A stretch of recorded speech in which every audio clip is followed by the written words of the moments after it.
Sebagai putra asli daerah Sijunjung, Lansek Mani, saya melihat keindahan alamnya yang bernama Geopark Siloke dan yang kaya akan budaya, sejarah, dan para tokoh seperti Buya Shafi'i Ma'arif.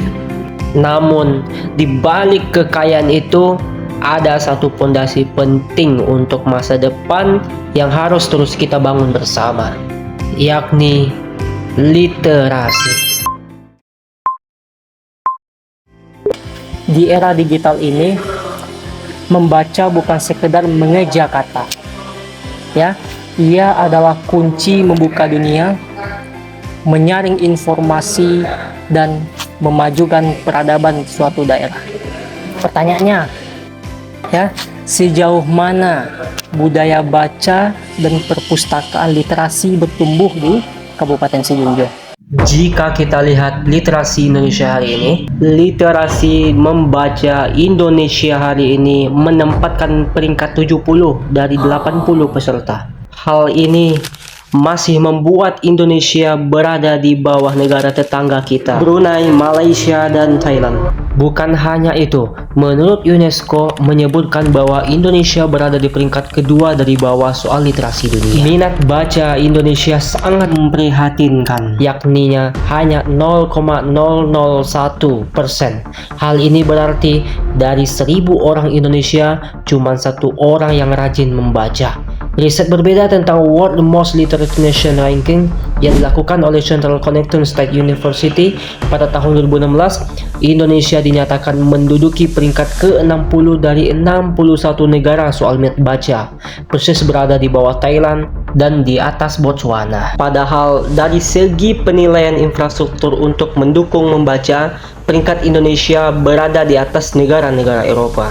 Sehingga sudah dapat disimpulkan ya, literasi Indonesia masih jauh dari harapan. Namun meskipun begitu, segala upaya telah dilakukan, termasuk di Kabupaten Sijunjung, Lansek Mani, negeri yang tercinta ini. Dinas Perpustakaan dan Kearsipan Kabupaten Sijunjung berada di lokasi yang sangat strategis di Jalan M. Shafi'i, Muaro Sijunjung, serta di pusat pendidikan dan rumah ibadah. Dan masyarakat mempunyai koleksi buku tercetak lebih dari 30.000 eksemplar dan buku digital lebih dari 4.000 kopi. Berbagai inovasi dalam meningkatkan kemampuan literasi masyarakat antara lain: 1. Bulir Tanjung, 2. Radikal, 3. Read Aloud Goes to School, 4. Read Aloud Goes to Posyandu, 5. Pustaka Digital Diaries. Dan selanjutnya ada prestasi yang sangat membanggakan oleh perpustakaan yang diikuti di tingkat nasional. Mendapatkan penghargaan dari Perpustakaan Nasional pada tahun 2022 dan 2024 untuk kategori implementasi terbaik PBIS di perpustakaan daerah. Untuk menjawab pertanyaan di menit awal tadi, sengaja video kita kutip di YouTube Perpustakaan Kabupaten Sijunjung.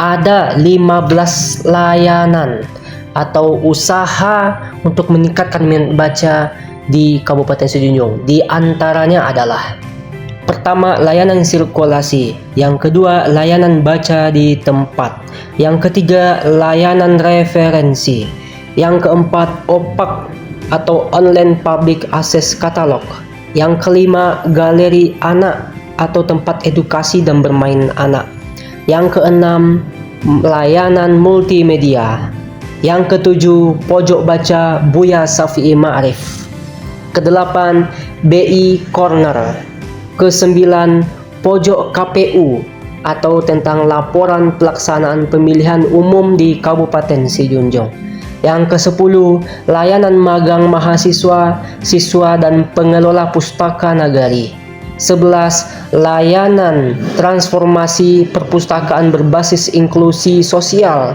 atau pelatihan lainnya yang difasilitasi Perpustakaan Kabupaten Sijunjung; 12, layanan internet gratis; ke-13, layanan STC atau perpustakaan keliling; yang ke-14, layanan buku bergilir untuk nagari yang perpustakaannya berpotensi di berbagai daerah di Kabupaten Sijunjung; dan yang terakhir adalah pojok baca digital. Pelaksanaan program kegiatan dan berbagai inovasi itu berdampak terhadap peningkatan IPM dan tingkat kegemaran membaca di Kabupaten Sejunjung dalam 3 tahun terakhir ini. Nah, itulah layanan, perkembangan, dan hasil yang didapat dari Perpustakaan Kabupaten Sejunjung untuk meningkatkan minat baca di Kabupaten Sejunjung. Semoga ya dengan ini membawa Sejunjung ke arah yang lebih baik dan terus mengembangkan literasi di Kabupaten Sejunjung. Amin, amin, amin ya robbal alamin.